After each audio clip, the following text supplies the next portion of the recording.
Assalamualaikum warahmatullahi wabarakatuh. Perkenalkan, kami dari kelompok Rengginang dengan saya Nisa Alamia. Saya Delati Fatuna.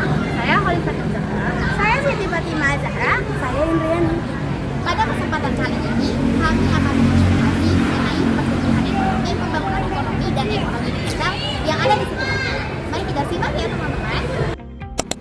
Pernah gak sih kalian berpikir gimana ya cara warung-warung kecil di sekitar kita bisa bertahan dari dulu sampai sekarang? Bahkan ada yang dari petak kecil dan sekarang makin besar. Bahkan cabangnya di mana-mana.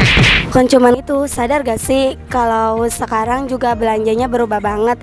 Dulu kalau ke warung harus bawa uang pas atau receh, tapi sekarang tinggal scan kris pakai HP. Nah, beres.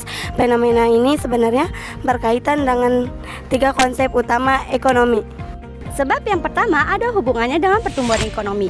Ini bicara soal angka dan jumlah fisik secara kuantitatif. Indikatornya adalah omset atau volume produksi. Suatu usaha dikatakan bertumbuh jika barang produksi terus bertambah dari waktu ke waktu. Tetapi usaha makin gede aja nggak cukup. Ada yang namanya pembangunan ekonomi, yaitu pertumbuhan yang disertai oleh peningkatan kualitas hidup. Jadi bukan hanya biaya produksi bertambah, tetapi juga mampu menyerap tenaga kerja lokal yang meningkatkan kesejahteraan masyarakat sekitar. Terakhir, alasan kenapa banyak orang yang membayar menggunakan kris. Alasannya adalah ekonomi digital, yaitu pemanfaatan teknologi internet dan data agar transaksi jual beli lebih mudah dan efisien. 3 teori ini ternyata benar-benar kami temukan dalam mengoperasi usaha rengginang warisan dari Ibu Asia. Mau tahu pembuktiannya? Yuk kita dengar wawancaranya. Usaha rengginang tradisional ini menjadi contoh nyata bagaimana teori ekonomi diterapkan. Melalui proses produksi dan pembungkusan harian ini, kita bisa melihat adanya pertumbuhan ekonomi dari jumlah produk yang dihasilkan, sekaligus pembangunan ekonomi dari penyerapan tenaga kerja lokal. Lalu, seberapa banyak rengginang yang mampu diproduksi dan terjual dalam sehari? Mari kita simak wawancara berikut ini. Ya kalau yang matang kira-kira biasanya 300 sampai 350 bungkus. Kalau yang mentah kita jarang. Kalau mentah biasanya pas mau lebaran baru banyak.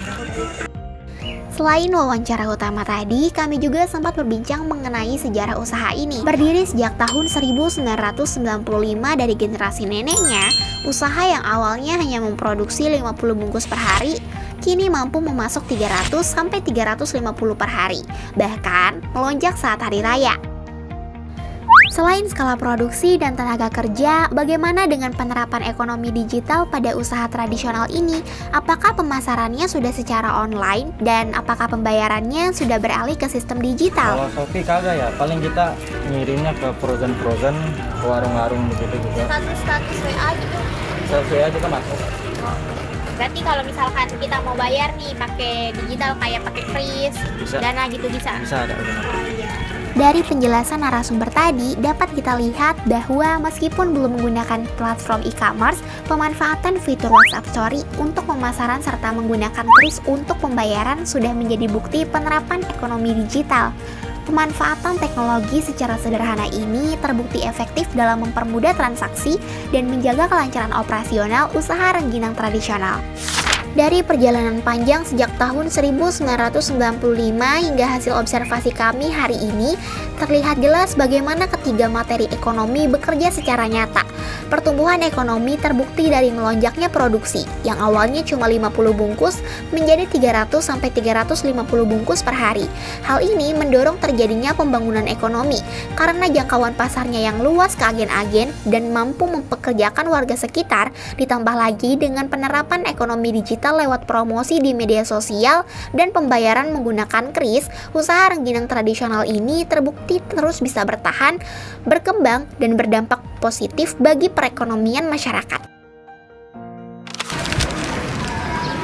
Jadi dari cerita usaha rengginang tadi, Kita paham kalau pertumbuhan angka, Peningkatan kualitas hidup warga dan teknologi digital itu saling berkaitan untuk memajukan ekonomi. sekian dari kelompok kami. Wassalamualaikum warahmatullahi wabarakatuh.